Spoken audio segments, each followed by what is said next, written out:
Sir के लिए जोरदार तालियां बजाइए।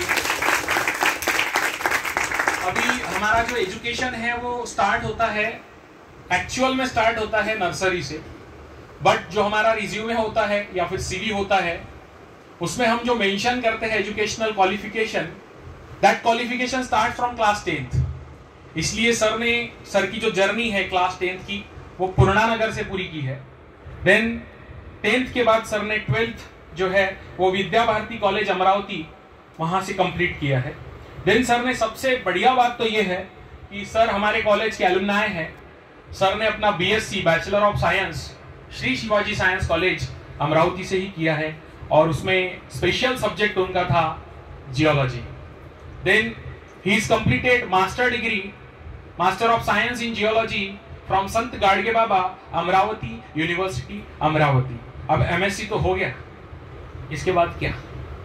ये क्वेश्चन मार्क स्टूडेंट्स को लगते हैं, तो इसके बाद करने के लिए बहुत कुछ होता है। तो सर ने इसके बाद जर्नी को कैसे आगे बढ़ाया, थोड़ा सा 2 मिनट में आपको बताऊंगा।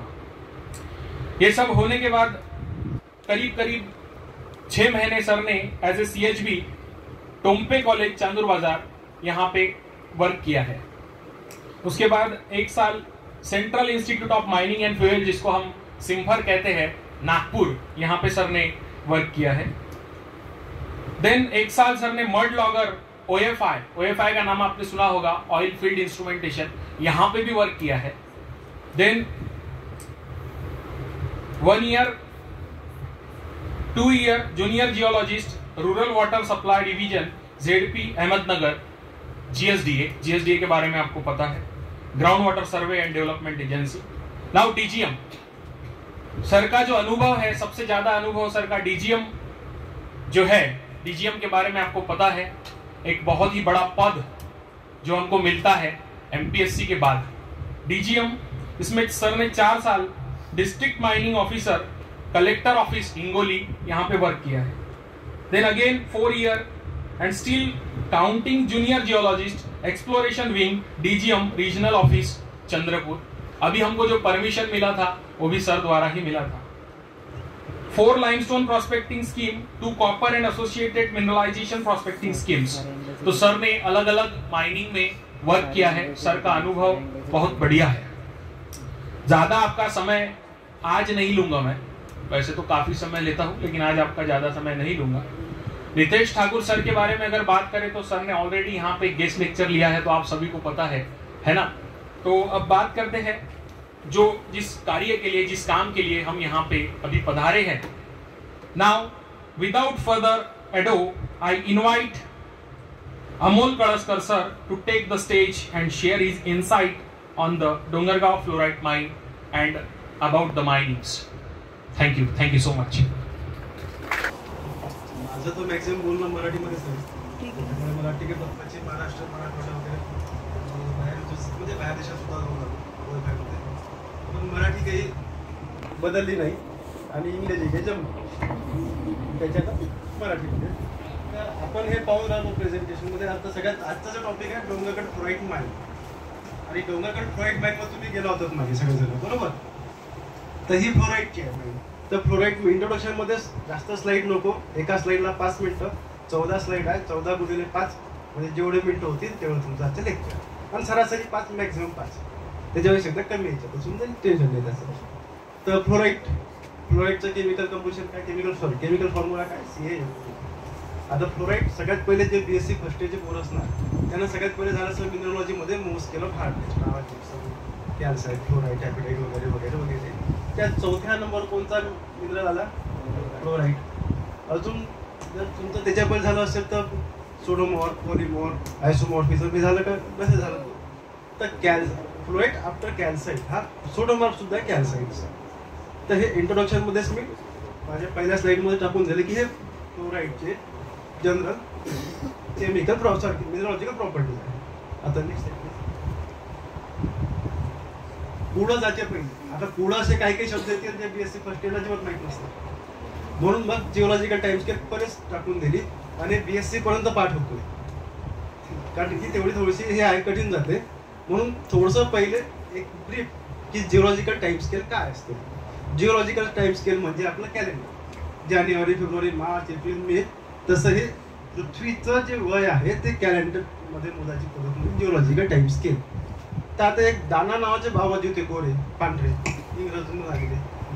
ते कर्नाटक आणि महाराष्ट्र याच्या बॉर्डरवर धारवाड नावाचं गाव, तिथं खूप फिरले.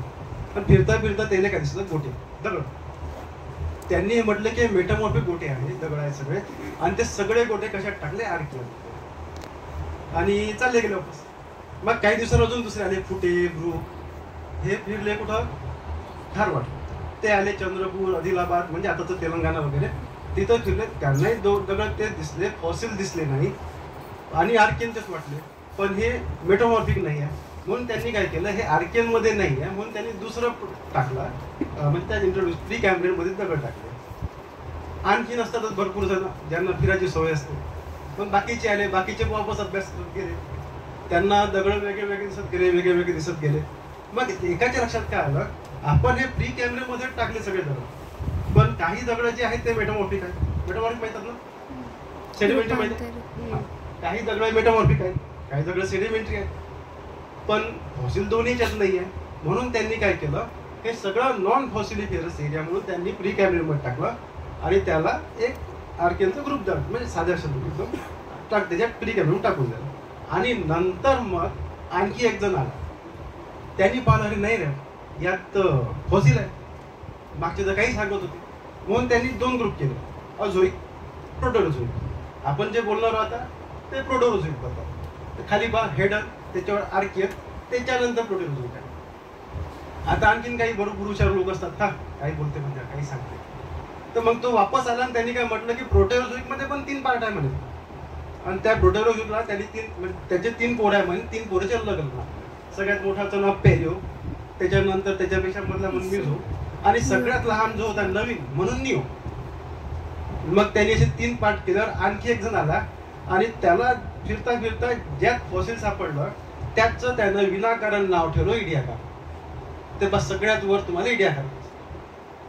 म्हणजे आता आपण समोर जे दगड पाहणार म्हणजे फ्लोराईड माईन पाहणार आहोत, ती जी आहे ती प्रोटेरोझोइक एजची आहे.